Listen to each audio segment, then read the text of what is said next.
Bonjour à tous. Est-ce que vous m'entendez bien? Hop là, je suis ravi d'être avec vous aujourd'hui pour ce webinaire spécialement dédié à la création de la SCI. Allez, je vais vous partager un support. Hop là. Parfait. Normalement, ça s'affiche.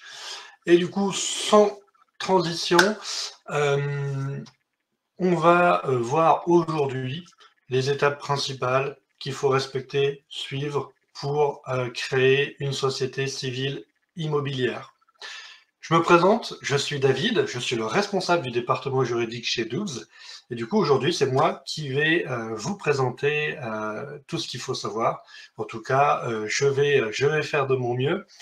On est en live, donc n'hésitez pas à poser vos questions dans le chat. J'essaierai de répondre à toutes les questions.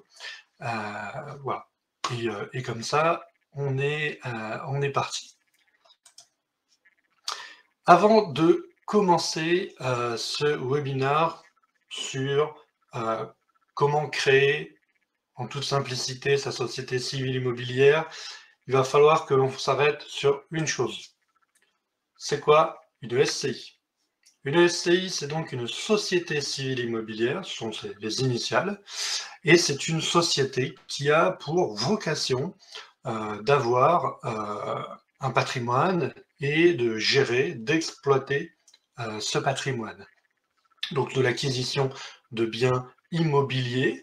Alors souvent on a très en tête les biens immobiliers classiques, maisons, appartements, terrains, tout ce qui est lié au foncier, on va dire, en dur, mais on peut également avoir par exemple des titres de SCPI, des titres de société civile immobilière.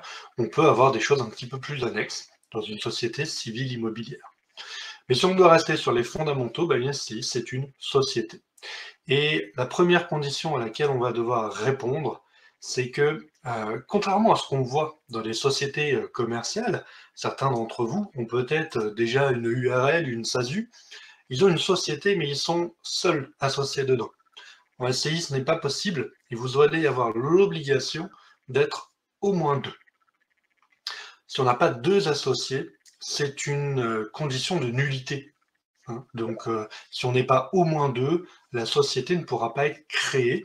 Et d'ailleurs, si vous envisagez de faire des formalités ainsi, vous savez vous retrouver devant un refus de l'administration, du greffe du tribunal, notamment d'immatriculer la SCI. Il arrive au cours de la vie d'une SCI qu'elle se retrouve pendant une certaine durée avec un seul associé.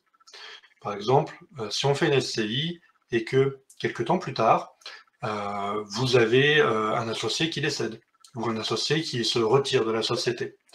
Eh bien, sur cette SCI, vous allez vous retrouver temporairement avec un seul associé, mais vous devez tout faire pour en retrouver un deuxième. Et en soi, n'importe quelle personne pourrait demander, n'importe quelle personne qui a un intérêt, pourrait signaler votre irrégularité au tribunal, et vous seriez, dans ce cas-là, obligé de dissoudre la SCI, avec les conséquences fiscales que ça a. Du coup, on fait attention à toujours être deux associés dans la SCI. On peut toujours régulariser. Il n'y a aucun problème avec ça. Alors non, Benjamin, si vous êtes en SASU, vous n'avez pas du tout l'obligation de transformer votre société si vous voulez avoir une SCI. Vous pouvez très bien avoir une SASU d'un côté, et ensuite vous créez votre SCI. Par contre, la SASU, elle n'a pas d'obligation d'être deux pour être, elle, associée de la SCI. On va voir ça de toute façon tout de suite. Vous pouvez très bien avoir une SCI dont, par exemple, le capital social serait détenu par vous, en tant que personne physique, personne en chair et en os, et une société. Alors, ça peut être la vôtre, en soi, ça peut être n'importe quelle autre. Ce qu'il faut, c'est être deux. Mais on peut très bien, si vous avez une SASU ou une URL, par exemple, euh, faire en sorte que ça soit vous et votre société qui déteniez la SCI. Ainsi, on répond à la condition d'avoir deux associés. Donc, légalement et juridiquement, l'opération sera parfaitement valide. Et ça vous évite potentiellement d'avoir invité un tiers dans votre opération patrimoniale et d'éviter les risques que l'on peut connaître au fait d'avoir fait rentrer un autre associé extérieur, hein. Alors, en pratique, ça peut être époux, épouse, partenaire de PACS, conjoint, concubin, ça peut être après n'importe quelle personne, et on n'est pas obligé non plus, dans le cadre de la constitution d'une SCI, d'être à 50-50. On peut très bien avoir 99,99% des parts de la SCI, et puis laisser 0,01% à une deuxième personne. Voilà, on peut jouer là-dessus pour être sûr d'avoir deux personnes dans la société, tout en conservant une maîtrise parfaite du capital et donc des décisions à prendre pour la SCI. Ça, c'était donc pour la partie un peu présentation, comment aborder cette première problématique liée au nombre d'associés. Mais globalement, en général, c'est quelque chose qu'on arrive souvent voilà, avec des astuces à résoudre. Un point tout de suite important à balayer en matière de société civile immobilière, c'est l'absence de protection du patrimoine. Alors, qu'est-ce que j'entends par absence de protection du patrimoine? C'est que la société civile immobilière, la SCI, est une société dont la responsabilité des associés n'est pas limitée.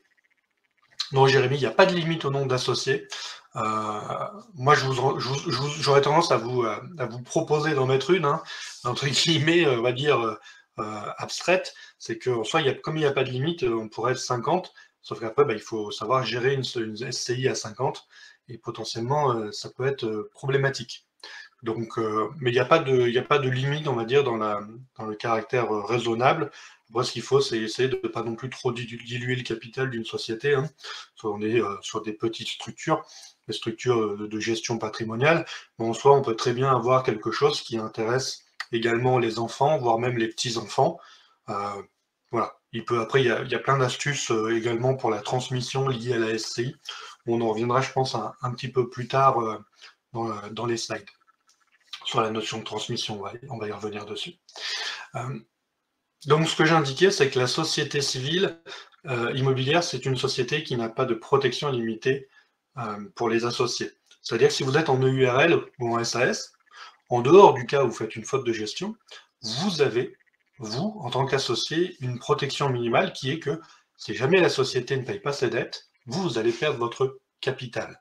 Vous allez perdre vos apports dans la société, mais vous n'allez pas perdre, on ne va pas venir, les créanciers ne viendront pas prendre votre argent personnel, votre patrimoine personnel.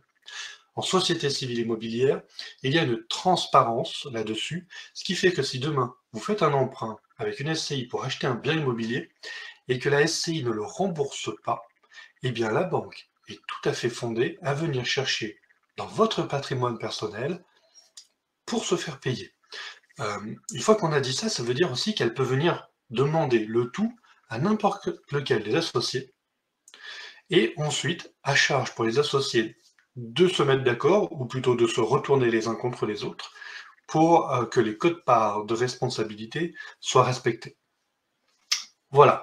Donc, en pratique, ça veut dire que souvent, les banques n'ont pas trop peur de prêter aux sociétés civiles immobilières, parce qu'elles savent que si jamais le paiement n'a pas lieu, elles pourront aller chercher le paiement de leurs dettes, de leurs créances, entre les mains des associés. Évidemment, si les associés sont toutes des personnes morales, ça remonte la barrière d'un cran, hein, en réalité, et là, ça peut être un peu plus difficile, et la banque peut être amenée à demander des garanties supplémentaires, notamment sur les personnes physiques, avec des cautionnements, par exemple. Voilà. Donc, pas de responsabilité limitée aux apports en SCI. Tout ce que la SCI doit sera assumé par les associés si jamais elle ne le fait pas pour eux. Je vous propose tout de suite de faire un point sur... Alors, on a déterminé 6 étapes dans le cadre de la préparation, de la création de votre SCI.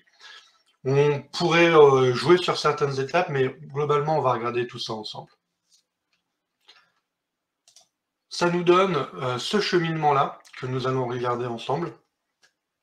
Pour créer sa SCI, il va falloir se questionner sur les statuts, faire des choix en matière de fiscalité. On va regarder un petit peu ce qui se passe au niveau du capital.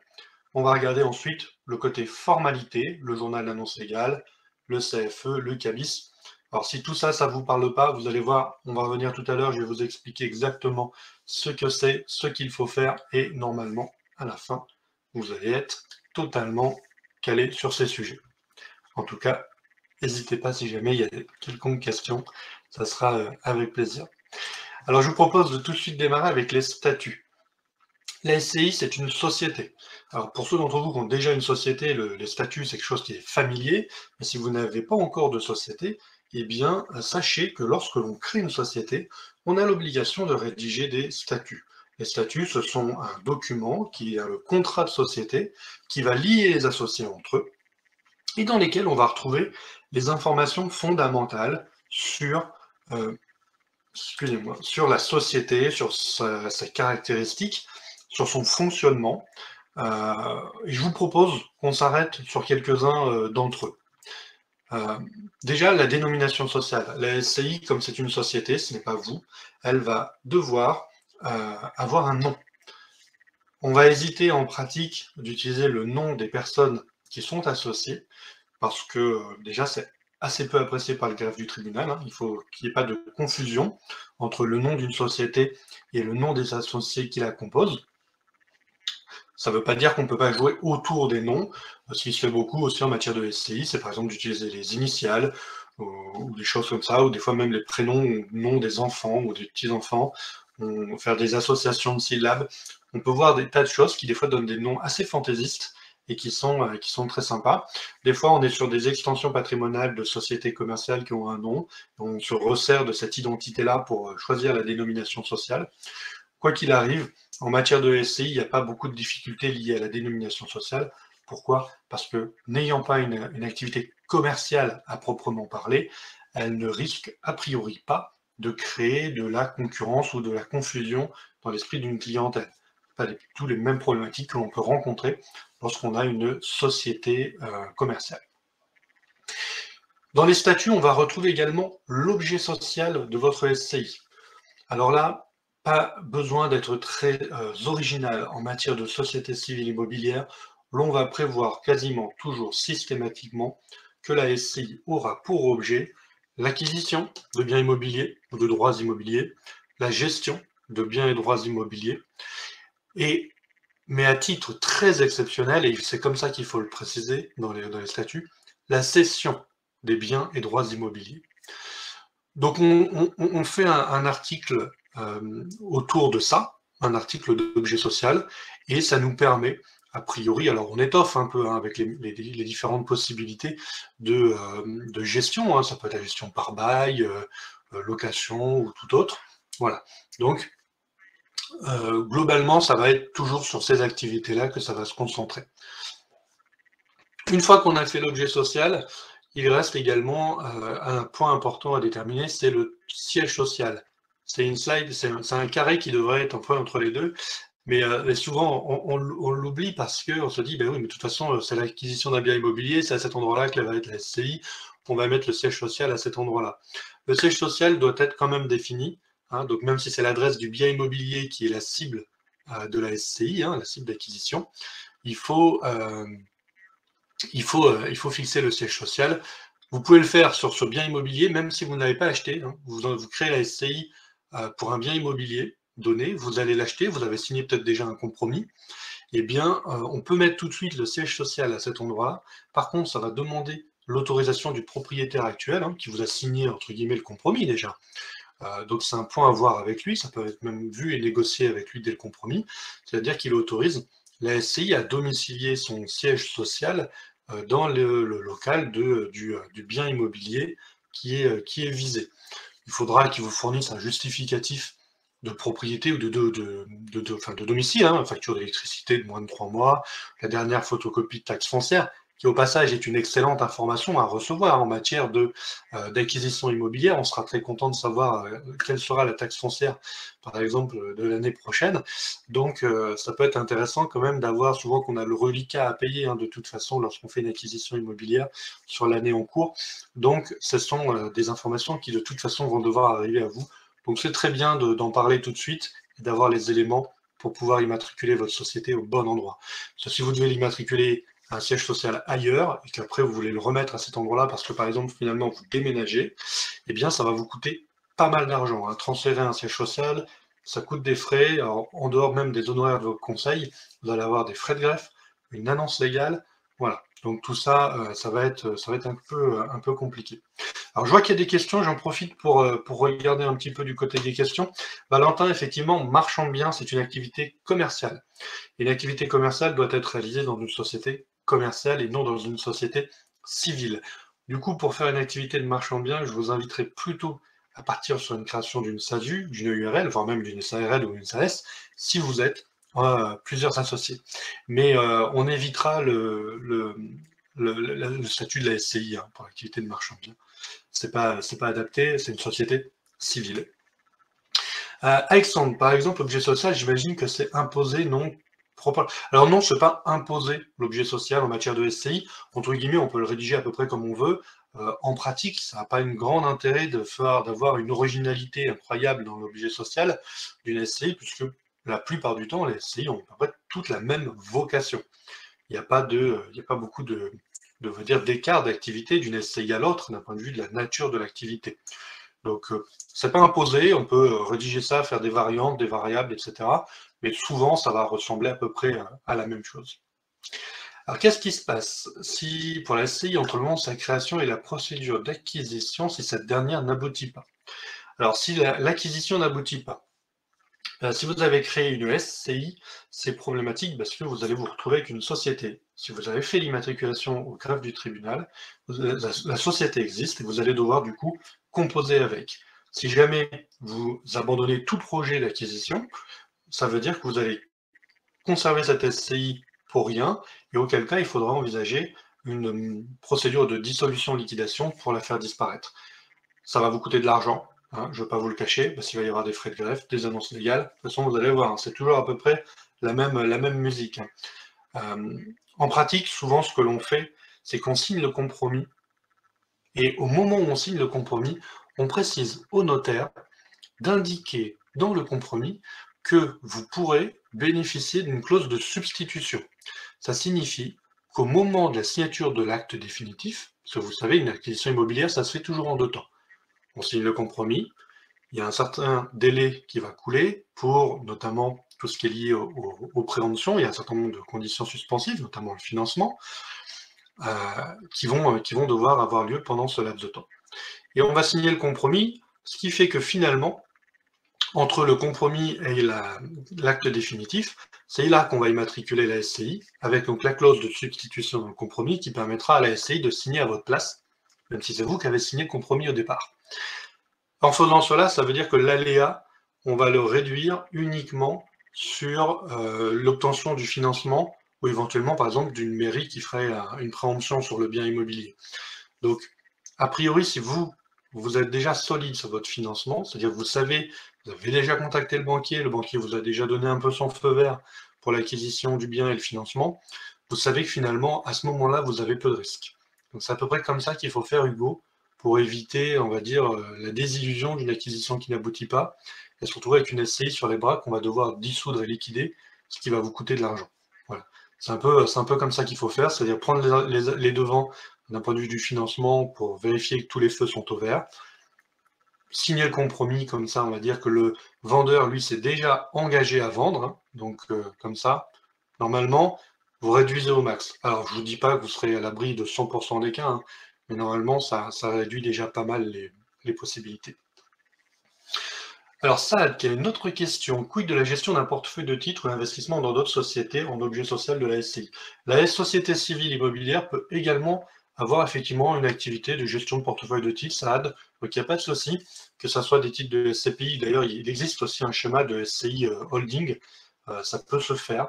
Donc là il faut regarder un peu au cas par cas en fonction du groupe de sociétés qu'on a, pour vérifier que c'est pertinent, mais en soi, la SCI peut avoir un objet social qui fait de la gestion de portefeuille de titres et de l'investissement dans d'autres même SCI. Là-dessus, il n'y a pas de difficulté. Est-ce qu'il est intéressant de loger sa société et soi-même via une SCI? Alors, si vous avez une société qui a un besoin d'un bâtiment commercial, d'un local commercial, vous envisagez l'acquisition, c'est très intéressant d'acheter ce bien et de le mettre dans une SCI. Parce que derrière, on va pouvoir avoir une source de financement, à savoir le financement de la société qui va payer un loyer à la SCI, et donc la SCI qui va encaisser un loyer d'un côté, rembourser le prêt de l'autre, et finalement, vous avez, par votre activité, financé l'acquisition du local commercial. S'il s'agit d'acheter votre bien personnel d'habitation, attention, là c'est beaucoup moins recommandé. Pour une raison simple, c'est que la fiscalité sur l'habitation principale est extrêmement souple déjà à l'heure actuelle. Ce qui fait que vous n'allez pas profiter d'un levier intéressant en matière de fiscalité si vous faites une acquisition de résidence principale par le biais d'une SCI. Ce sera beaucoup moins intéressant. Donc là, après, toujours à regarder, parce que des fois, il y a des situations financières qui font intervenir des montages qui sont, on va dire, moins communs. Mais en pratique, David, je vous dirais plutôt d'éviter tout ce qui est résidence principale en SCI. Si jamais on est sur de l'acquisition de locaux commerciaux, même de stockage, d'entrepôts, voilà. Là, vous pouvez y aller en SCI, ça va souvent être très intéressant, notamment si derrière vous avez une société commerciale, on va pouvoir organiser des choses pour faire même des passations de trésorerie et des flux de trésorerie qui peuvent être très intéressants, très avantageux fiscalement, ou même éviter des fois de faire sortir de l'argent d'une société qui va être fiscalisée pour le remettre dans l'autre, essayer de neutraliser la fiscalité de ces transferts pour simplifier les échanges. Alors c'est pas vraiment le sujet du webinaire d'aujourd'hui, puisque notre sujet, c'est pas comment optimiser la trésorerie entre une société commerciale et une SCI via même un schéma holding, mais vraiment de se concentrer sur la création. Mais bon, voilà, comme ça, je vous donne déjà un petit peu les petites astuces qui peut y avoir pour préparer la SCI. J'ai Olivier d'abord qui pose une question sur les spécificités du SCI familial. Alors là, il n'y a pas de spécificité particulière lorsqu'on a une SCI familiale. Éventuellement, Olivier, faites bien attention dans la rédaction des statuts, notamment sur tout ce qui est lié à la transmission des titres. Par exemple, quand on a une SCI familiale, on peut vouloir essayer de faire en sorte que ça reste dans la famille. Et donc, au niveau de la procédure d'agrément et des titres, c'est-à-dire quand quelqu'un veut se vendre ses titres, de faire en sorte que ça soit, on va dire, encadré pour que les différents associés, justement, ne puissent pas faire sortir, ne pas sortir des titres de leur patrimoine pour l'amener à des personnes qui seraient en dehors de la famille. Mais sinon, pas de particularité pour créer une SCI familiale. Hop là, Romain qui a également une question. Quand la SCI achète un bien, est-ce que la SCI emprunte elle-même ou est-ce que ce sont les associés qui empruntent à titre personnel? Alors ça, Romain, c'est une excellente question et je vous remercie de la poser parce que c'est un point important à voir. La SCI, on l'a vu tout à l'heure, c'est une société. Ça signifie que dès qu'elle est immatriculée au greffe du tribunal, elle a la personnalité morale. Donc elle existe, elle a son patrimoine propre. Et donc c'est la SCI qui va emprunter, c'est la SCI qui va acheter. Ça sera toujours mieux que de faire un emprunt sur les associés qui ensuite apportent l'argent. Pour une raison simple, c'est que la SCI va pouvoir déduire de son résultat les intérêts d'emprunt. Si vous empruntez vous et que vous apportez l'argent à la SCI, vous allez payer des intérêts d'emprunt et vous n'allez pas les déduire fiscalement. Vous n'avez pas le droit de le faire en tant que particulier. La SCI, elle a le droit de faire, donc de déduire les intérêts comme des charges et donc de réduire sa fiscalité en considérant qu'elle a payé cette charge, donc ça doit venir en déduction de son résultat fiscal. On reparlera tout à l'heure de la fiscalité. Hop là, encore plein de questions. Alors, je vais essayer de répondre à toutes les questions. Tac. Vincent, vous pouvez tout à fait utiliser, si jamais ça n'aboutit pas, la SCI pour l'acquisition d'un autre bien. Quelque chose que je vous décommande de faire, par exemple, c'est de mettre dans l'objet social que la SCI a pour vocation d'acheter le bien à l'adresse située au temps. Parce que ça veut dire que si finalement là ça n'aboutit pas, il va falloir changer l'objet social, ce qui va vous coûter de l'argent. On n'a pas besoin de citer l'adresse du bien immobilier qu'on achète dans l'objet social. Donc si ça n'aboutit pas, vous partirez sur un autre bien aucun problème avec ça. Ensuite, Piotr K qui nous indique si dans appart on a un cabinet plus bureau de 2 loyers pro, est-ce que la SCI sera intéressante? Alors là, il faut regarder un petit peu au cas par cas, parce que si c'est dans un appartement où vous allez également habiter en tant que résidence principale, et que vous avez une partie qui sont des logements, de la location professionnelle, vous pouvez avoir une fiscalité différente en fonction des quotes-parts de superficie. Donc là, potentiellement, ça peut devenir intéressant d'avoir une SCI, mais ça vous fera pas de toute façon, ça vous fera pas faire un gain fiscal important, mais ça peut au moins vous permettre de faciliter le financement. Voilà. Donc il faudra regarder un petit peu au cas particulier, mais si jamais vous achetez en perso, il sera également possible de mettre en place des conventions de mise à disposition avec votre société pour facturer un loyer et vous, derrière, le déclarer en revenu foncier. Sachant qu'on peut le déclarer en revenu micro-foncier, hein, dans la limite de 15 000 € si vous n'avez pas d'autres revenus fonciers. Et donc ça peut également être une méthode, si vous achetez en perso, sans SCI, de faire sortir de l'argent de votre société avec un taux fiscal assez avantageux, vu que le régime micro-foncier permet un abattement de 30% sur les revenus fonciers. Donc toujours avec ce plafond de 15 000 €. Donc là, il faut un peu faire le calcul pour vérifier de la pertinence en fonction de la valeur locative des 2 pièces. Mais ça peut être intéressant plutôt de partir sur un achat en propre et de mettre des conventions de mise à disposition pour ce schéma-là, si ce sont des bureaux, qui en plus ne sont pas forcément des locaux professionnels d'un point de vue de l'urbanisme. Hein. Parce qu'il faut faire attention, un local, il a une destination qui est déterminée par le plan local d'urbanisme. Vous avez peut-être déjà entendu parler du PLU, le PLU, et donc on ne peut pas faire ce que l'on veut avec un bien immobilier, donc il faut faire attention à ça. Alors Piotr, si jamais vous voulez qu'on fasse un peu des calculs avec vous, n'hésitez pas à contacter Dougs, on pourra regarder votre situation particulière ensemble avec grand plaisir. Hop là, Doua, pas d'avantage à acquérir sa résidence principale en SCI.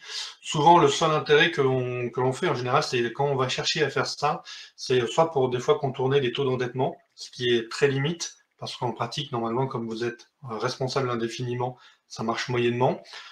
D'autres fois, ça va être pour créer un lien dans un groupe de sociétés et apporter un financement extérieur par une société commerciale, par exemple, par rapport de comptes courants d'associés, par exemple. Voilà. Donc, pas d'avantage particulier, mais des fois, c'est plutôt en fait quand on n'a pas le choix qu'on va mettre la résidence principale en SCI, parce que c'est pas spécialement intéressant. Hop là, parfait. Eh bien, écoutez, David, je crois que j'ai répondu un petit peu à votre question en même temps que celle de Piotr, liée au fait de si c'est une partie de votre habitation principale, ça peut plutôt être fait avec une acquisition personnelle en fonction toujours de la quote-part, et de voir ensuite pour mettre en place une convention de mise à disposition avec votre URL pour que vous lui facturiez un loyer. Et si vous êtes dans le régime micro-foncier, ça peut vous permettre une alternative pour sortir de l'argent de la société. On va passer au capital social, parce que du coup, j'essaie de répondre à toutes vos questions, mais du coup, je perds mon développement. En tout cas, continuez à poser vos questions. Je remonterai un peu en arrière s'il y a besoin. Le capital social en SCI n'est pas encadré de manière particulière. C'est-à-dire qu'on peut créer une SCI à partir de 1 € en pratique. Nous, on va souvent vous recommander de ne pas mettre trop d'argent en capital. Pas que l'argent est bloqué, hein, le capital il est disponible pour la SCI, pour payer ses factures, mais parce que ça n'a pas d'intérêt particulier. Si jamais vous devez apporter de l'argent dans votre SCI, il est plus simple de l'apporter en compte courant d'associé plutôt que dans le capital. Donc on peut partir avec un capital à 500 €, 200 € ou même 1000 €, admettons, si vous voulez mettre un joli chiffre avec 3 zéros, partons pour 1000 €. Pas besoin de mettre plus, et si on a beaucoup plus d'apports à faire, on peut les faire en compte courant d'associé, et l'avantage c'est que dès que la SCI aura de la trésorerie, on pourra le rembourser sans frais et sans fiscalité. Il n'y aura pas de frottement, il n'y aura pas de formalité, parce que si vous faites beaucoup d'argent en capital le jour où vous voulez le récupérer, réduction de capital, alors vous vous souvenez de la petite musique de tout à l'heure, hein, frais de greffe, annonce légale, honoraire, enfin voilà, ça peut être tout de suite plus compliqué. Plutôt du compte courant d'associé, Et petite astuce pour le financement. Il arrive des fois que la banque vous dise: «Ah oui, mais du coup, le compte courant d'associé, là, il est très important. Si vous vous remboursez, ça met la société en péril». Vous pouvez très bien proposer à la banque de dire: «Eh bien, moi, j'apporte mes fonds au compte courant d'associé et je vous propose de signer une convention de blocage de mon compte courant, c'est-à-dire que je ne m'engage à ne pas le rembourser pendant une période donnée». Et ça peut être par exemple une période proche de la durée de l'emprunt, ou ça peut être beaucoup moins, hein. Ça peut être dégressif également. On peut essayer d'adapter les choses pour pas que vous soyez trop liés trop fortement, en tout cas pendant trop longtemps.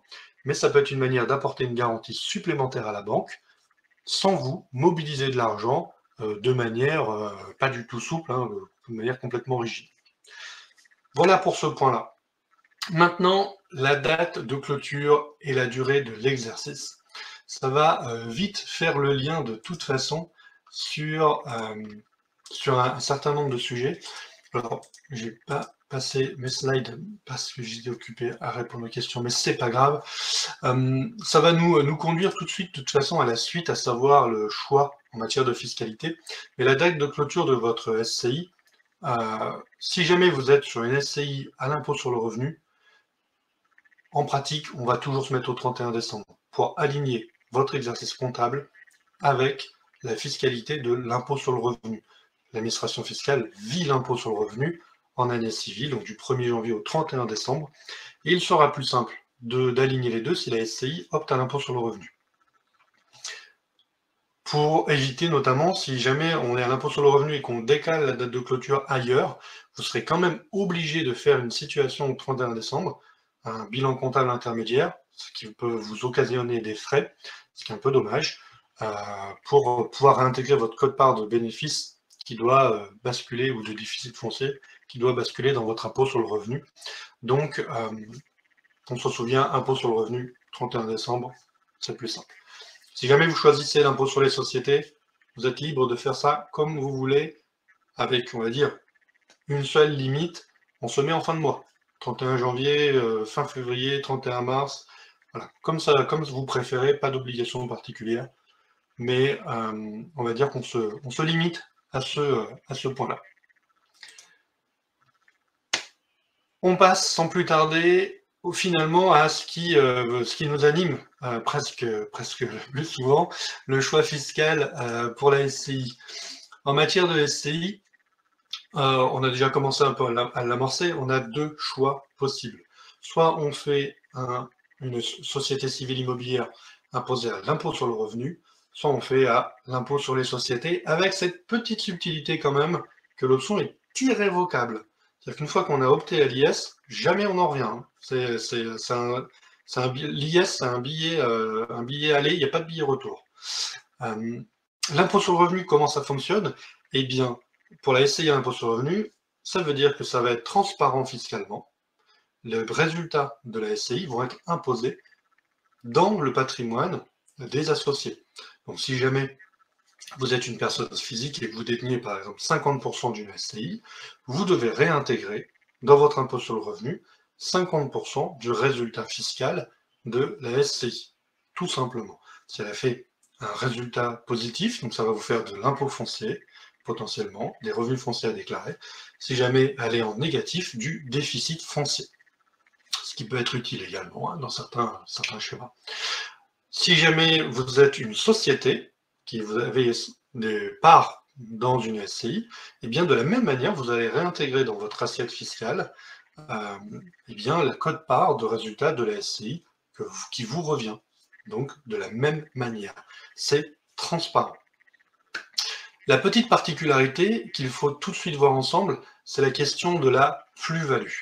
Lorsqu'on est à l'impôt sur le revenu, à partir de la 6e année, on va avoir un abattement tous les ans de l'imposition sur la plus-value. Cet abattement, il va durer de la 6e année à, en tout pour les prélèvements sociaux, 31 ans. Et ça veut dire quoi? Ça veut dire que si vous vendez, après avoir gardé un bien immobilier plus de 30 ans, vous allez avoir une exonération totale de la plus-value. Par contre, à l'impôt sur le revenu, vous allez du coup pas pouvoir amortir le bien immobilier. Amortir le bien immobilier, ça veut dire quoi? Ça veut dire que lorsqu'on est à l'impôt sur les sociétés, on a la possibilité de faire un amortissement du bien immobilier. On prend le bien immobilier, on calcule sa durée de vie moyenne, en général c'est entre 25 ans et 30 ans, hein, pour aller dans les grandes lignes, et on va pouvoir chaque année imputer, on va dire un trentième ou un 25e de la valeur de l'immeuble en charge à l'impôt sur les sociétés. Donc on va venir réduire le résultat en mettant une charge qui correspond à un trentième ou un 25e de la valeur de l'immeuble chaque année. Ça va mécaniquement, quand on a l'impôt sur les sociétés, faire qu'on va avoir le loyer, moins les intérêts, moins l'amortissement, bon bah finalement zéro. Et finalement, à la fin, on ne paye pas d'impôt sur les sociétés ou très peu. Si on a l'impôt sur le revenu, on va encaisser le loyer, on va déduire les intérêts, mais on n'amortit pas. Ce qui veut dire que souvent, on va avoir un revenu bénéficiaire, un impôt sur le revenu, et donc on va payer de l'impôt foncier. Si on doit s'arrêter juste une seconde là-dessus, ce qu'il faut avoir, c'est une question de philosophie. À l'impôt sur les sociétés, vous n'allez pas payer d'impôt, ou très peu, pendant la durée de vie du bien, tant qu'il est amortissable. À l'impôt sur le revenu, vous allez payer du résultat de l'impôt foncier pendant toute la durée de vie du bien. Par contre, à l'impôt sur le revenu, quand vous allez le vendre, si vous l'avez gardé longtemps, vous allez avoir une exonération très importante sur la plus-value. Si vous êtes à l'impôt sur les sociétés, quand vous allez vendre le bien immobilier, le calcul de la plus-value, il va être moins avantageux. Pourquoi? Parce que pour savoir combien on va payer d'impôt sur la plus-value à l'IS, on va faire pas prix d'achat moins prix de vente, on va faire prix de vente moins valeur nette comptable. C'est-à-dire qu'on va venir déduire les amortissements du prix, et donc ça va venir majorer la plus-value. Ça veut dire quoi? Ça veut dire que si mon bien est totalement amorti, ma plus-value correspond à mon prix de vente. Et donc là, ça peut faire très mal, parce que l'impôt sur les sociétés, du coup, va s'appliquer sur mon prix de vente. Je prends un bien fictif à 500 000 euros, et bien s'il est complètement amorti, ma plus-value fait 500 000 euros si je le vends 500 000, et donc je vais payer de l'IS sur 500 000 euros.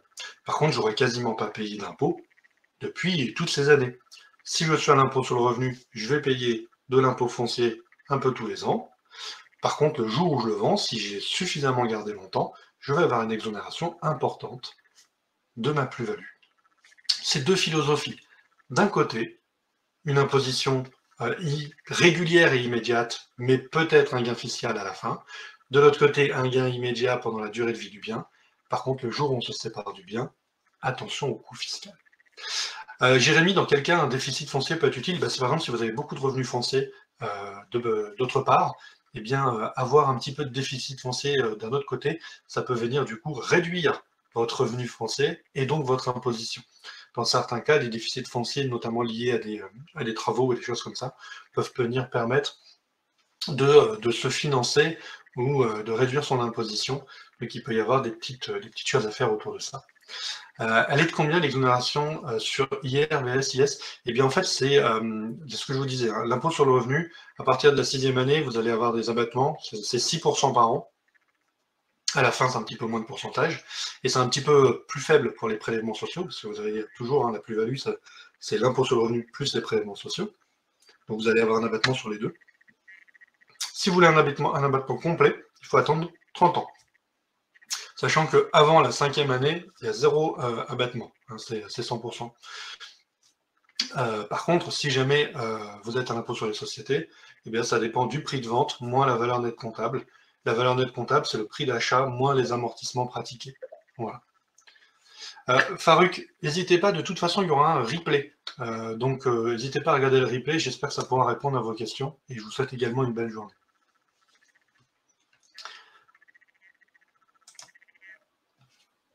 En ce qui concerne votre immatriculation de société, vous allez devoir, au moment où vous créez la société, déclarer vos options fiscales. C'est sur l'imprimé M0 que vous allez retrouver ces choix-là au dernier cadre, hein, c'est le cadre 19. Vous pouvez, dans ce cas-là, cocher en fonction de ce que vous choisissez, l'imposition à l'IS, on va le simplifier, ou par exemple, l'assujettissement à l'impôt sur le revenu, catégorie DBNC ou BIC, par exemple, si vous faites du meublé.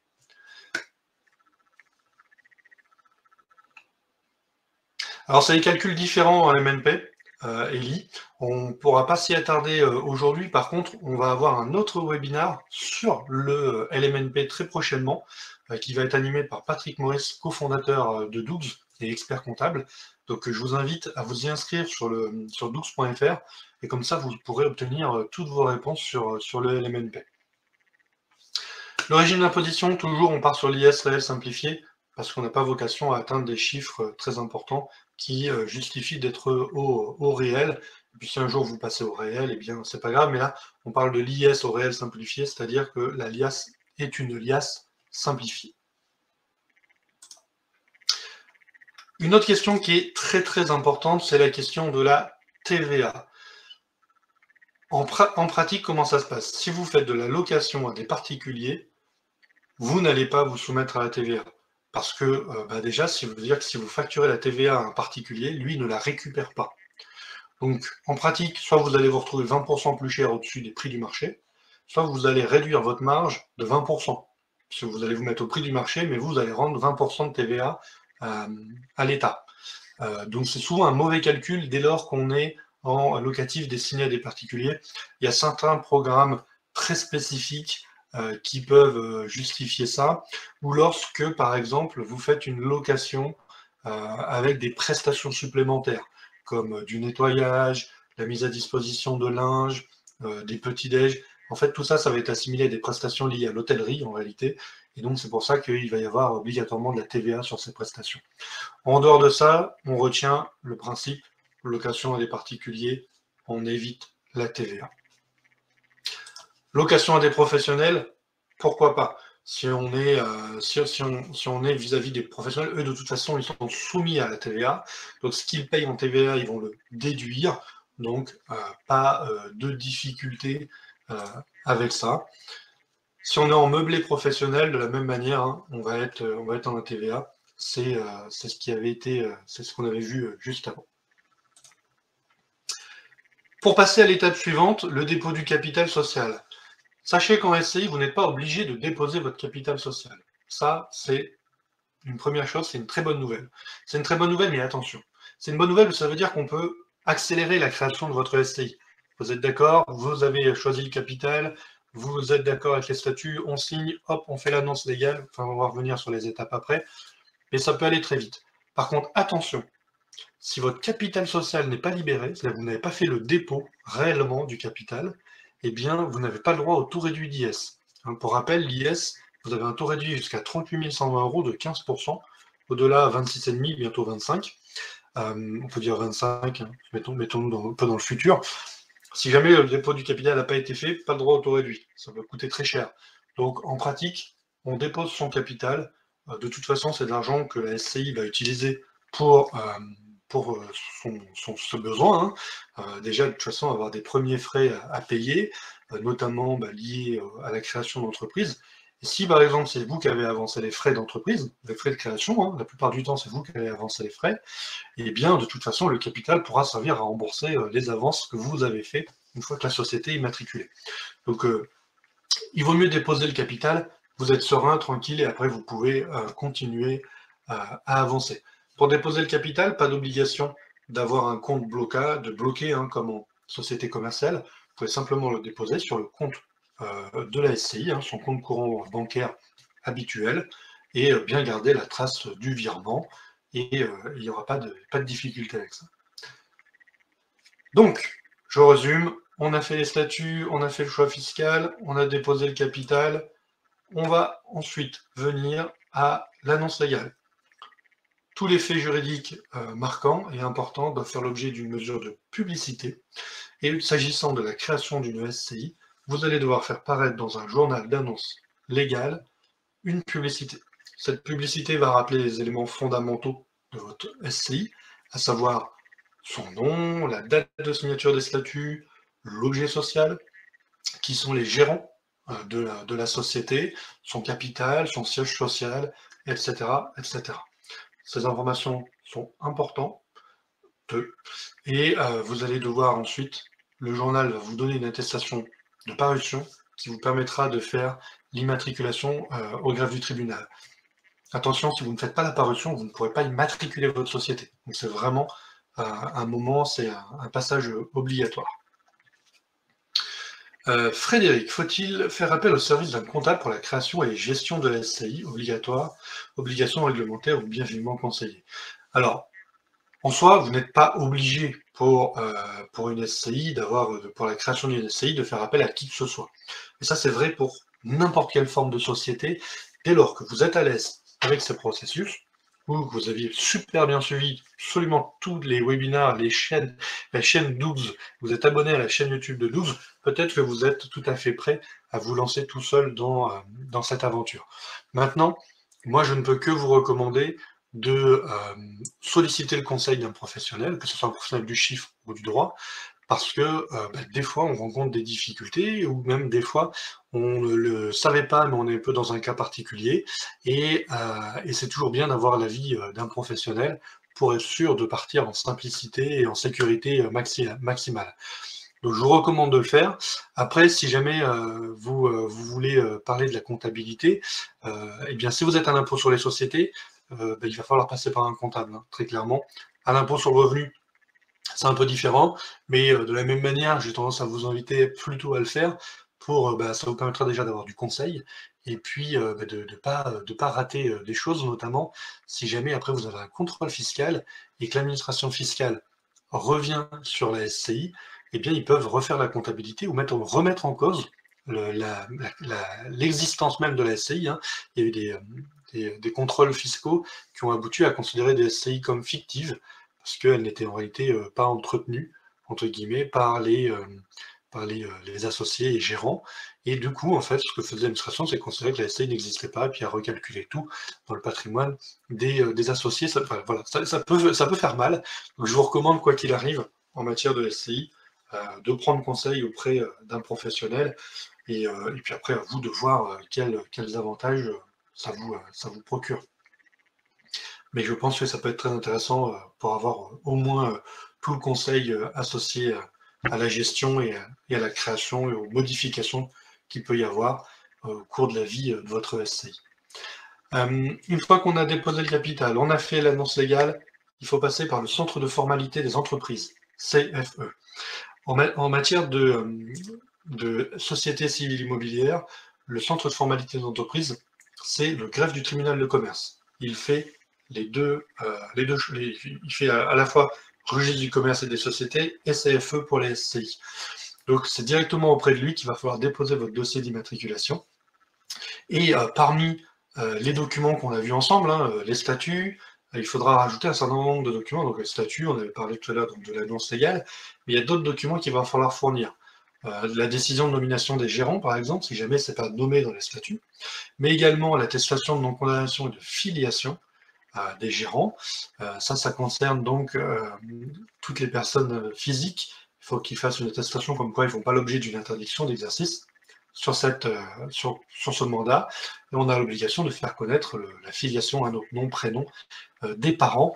Donc ne soyez pas surpris si on vous demande ces informations. Des fois, vous pouvez vous dire, mais pourquoi ils me demandent le nom, prénom de mes parents? Je ne vois pas bien en quoi ça les concerne pour créer ma société.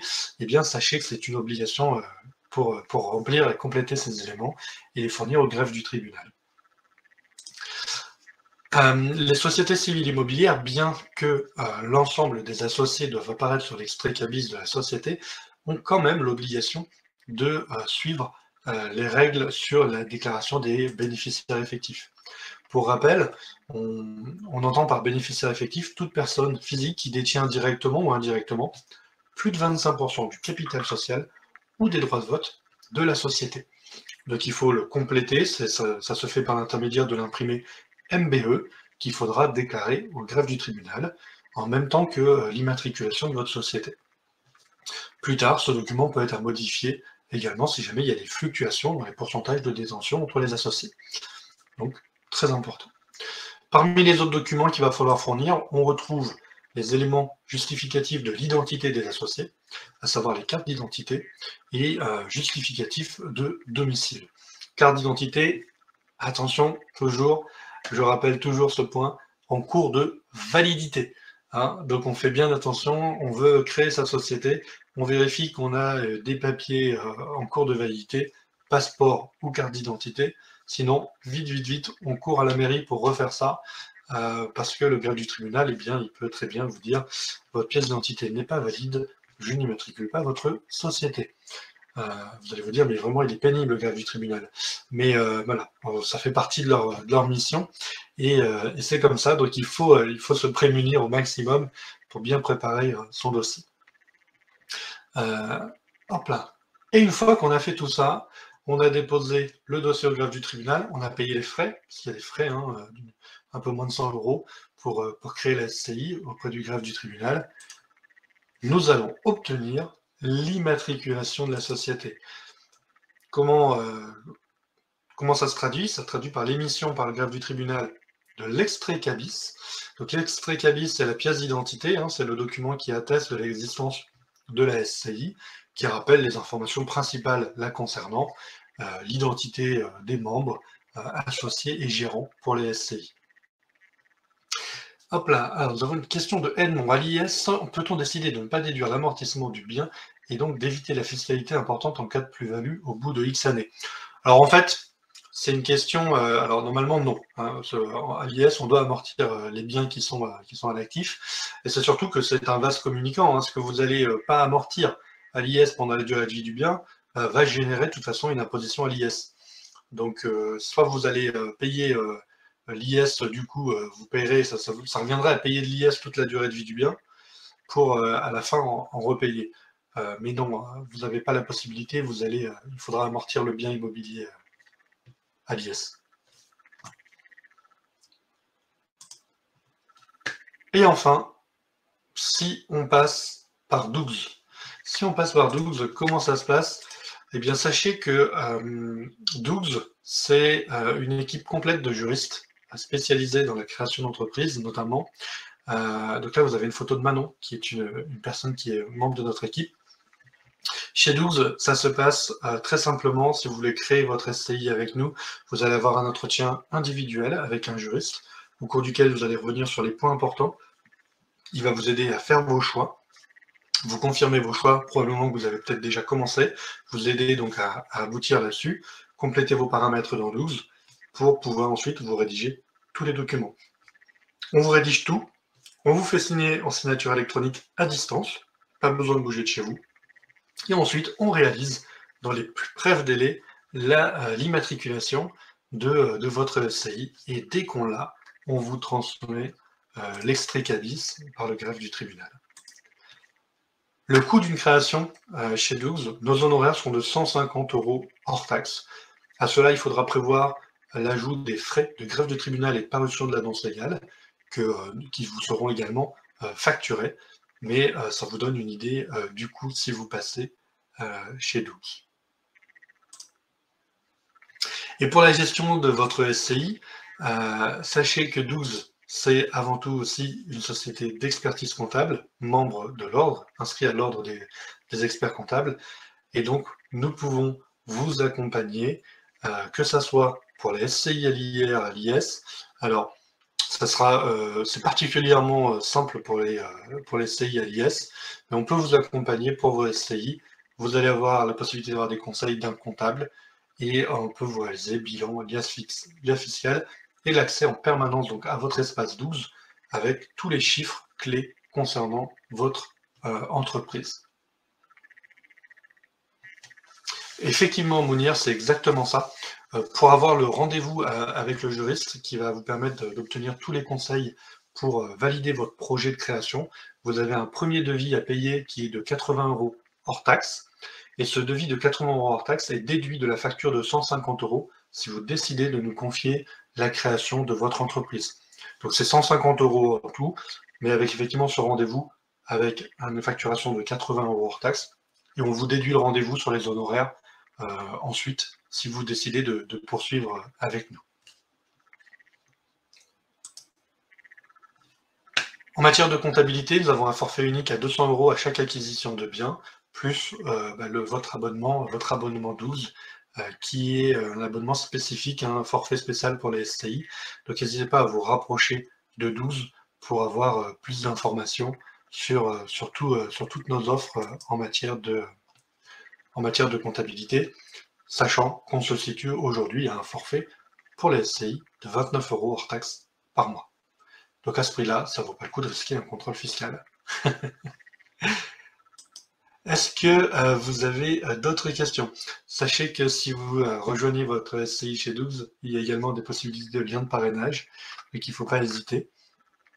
Vous avez la possibilité d'avoir un mois de comptabilité gratuit, dès lors que vous êtes parrainé. Et si vous avez déjà une société chez 12, vous pouvez parrainer vos sociétés les unes avec les autres et avoir des mois de compta gratuits de tous les côtés. Et ça, c'est génial. On arrive à la fin de ce webinaire. J'ai une question de Patrice. Alors, je suis en SASU, je voudrais une SCI pour investissement des bénéfices de la SASU. D'autre part, j'ai une SCI à l'IR depuis 15 ans. Pour achat appartement à l'origine, est-il intéressant de passer à l'IS pour utiliser avec la SASU ou vaut-il mieux en créer une nouvelle? Eh bien, compte tenu du fait que votre bien, vous l'avez depuis 15 ans, vous avez déjà, vous êtes en phase d'acquisition d'exonération sur la plus-value, vous avez entre guillemets déjà 10 ans d'exonération acquis, Patrice. Du coup, moi, je vous recommande plutôt de maintenir cette SCI dans l'état, parce qu'entre guillemets, le plus dur est passé pour cette SCI, et surtout pas la basculer à l'IS. On va perdre le bénéfice de ces exonérations qu'on avait acquis depuis la 6e année. Donc plutôt, si vous envisagez une SCI pour faire de l'investissement, créer éventuellement une nouvelle SCI à l'impôt sur les sociétés, avec la SASU en associé qui va pouvoir faire des apports en compte courant pour participer au financement. On essaiera plutôt de rémunérer le compte courant de la SASU, parce que la SASU, il ne faut pas qu'elle prête de l'argent sans avoir un intérêt à le faire, mais on peut le faire avec le taux d'intérêt fiscal déductible, donc c'est-à-dire qu'on fait ça avec le taux transmis par l'administration fiscale, c'est entre 1,17 et 1,18%, si je ne dis pas de bêtises en ce moment, et cet intérêt-là, il est fiscalement déductible. Il sera déduit dans la SCI, il sera facturé par la SASU. Si vous faites ainsi, ça peut fonctionner très bien et ne pas remettre en cause les exonérations que vous avez acquis dans la SCI à l'impôt sur le revenu. La taxe d'habitation est-elle déductible du résultat de la SCI? Oui, les taxes qui sont soumises sur la propriété sont déductibles en SCI. Pas de difficulté avec ça. Merci à tous.